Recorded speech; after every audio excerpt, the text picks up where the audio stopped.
I am going to, the chairman has gone to vote. As I understand it, there are no new Democrat attendees. I believe that we're about to conclude as well. I have a couple more questions, and then I'm going to ask each of you to conclude by responding to this question. Is there anything you wish you would have been asked and weren't, and how would you respond? But before you respond to that question, I have a couple extra questions. Ms. Nelmark, your testimony talked about the gap between the financing needs of a project and its appraised value. It's a problem that plagues a lot of affordable housing projects. Can you talk about the need to think creatively about financing the types of projects you work on and how CDFIs bring expertise? That's a great question. Thank you, Senator. We've been in building single-family homes in rural Minnesota. We have seen value gaps with new construction to appraised value of $50,000 to $80,000 per home. And we've been fortunate enough to access some funding at the state level, but that gives us funding for about 2 homes at a time per community. So it doesn't give us the volume that is needed to really address the issue on a broad basis. And so we've worked on additional sources to try to fund that. New Markets tax credits is being used by a handful of organizations to finance the developers of the homes, and then the New Markets equity is used to reduce the cost by 20% or so of those homes with the affordable home developers. Thank you. And Ms. Dosman, in what ways do small businesses benefit from partnering with CDFIs? Thank you, Senator Lummis.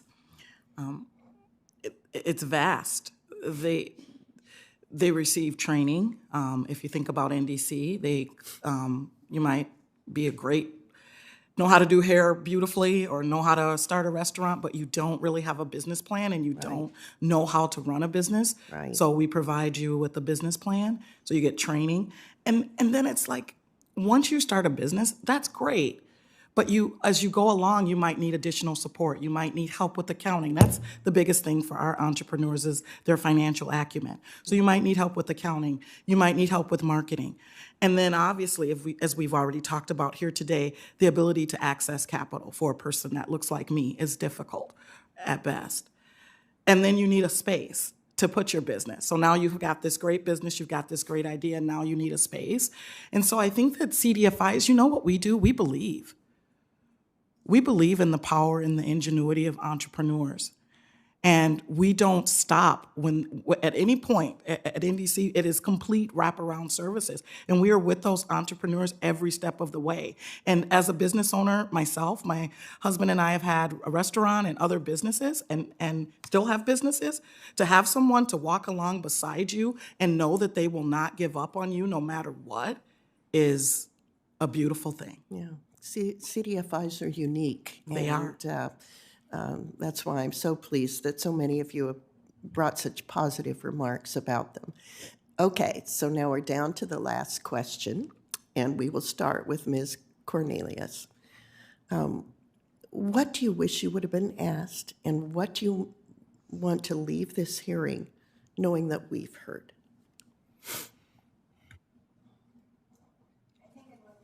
I think in looking at what could be asked, and obviously I'm representing Native communities, throughout the United States, Alaska, and Hawaii. What can we do more to support specifically those marginalized communities, programs that we can enhance availability and partnerships? Because again, working in such rural areas and having the opportunity to engage in larger programs, I think would be imperative.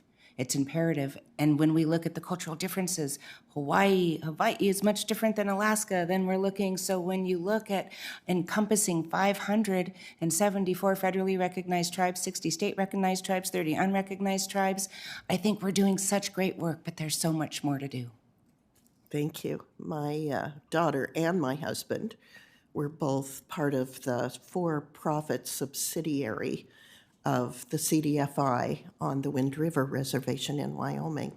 It was called Painted Pony, and they took oral histories and converted them into storybooks, beautifully illustrated. And every fourth grader in Wyoming received a copy of these books, which were wonderful, both Shoshone and Arapaho stories. So I'm very familiar with what Native CDFIs are capable of, and it's truly impressive. So thank you for your work. Ms. Dossman. I want to end, Senator Lummis, with gratitude. Gratitude for the ability to be here with you all today. If I think about the 1,500 CDFIs that I feel sitting around this table with you, I want to express that.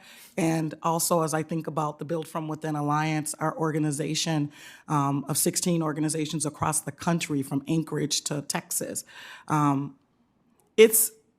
we're in this together. And it has been really heartwarming for me to understand and to get to know you better, and to know that we're not fighting this fight alone, and that we have a vehicle where we have concerns that we can have a conversation about it and come together. And I want you to know that I'm grateful for that. I also think that it's important to understand that when people found out I was testifying, all I received were, "Go get it, this is great, tell them our story," right? And it's a collaborative effort, and we're all in this together, and I am eternally grateful for this opportunity. Thank you. Well, thank you so much for your testimony today. We're delighted to have you, and we want this to be a dialogue. So be sure when you look at the legislation that's drafted that you vet it and that you make suggestions to make the language clear and helpful. Ms. Nelmark. Thank you, Senator. I too very much appreciate the opportunity to share our thoughts with you both and with the committee. We've been quite flexible. Rural CDFIs in particular work in so many different spaces. We haven't talked a great deal today about development services, such as homebuyer education, financial counseling, and free income tax preparation.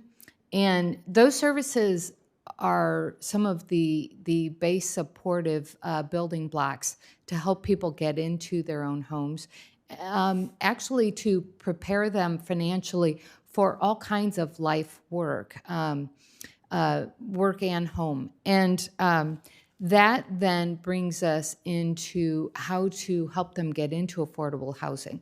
We've talked about a few different solutions.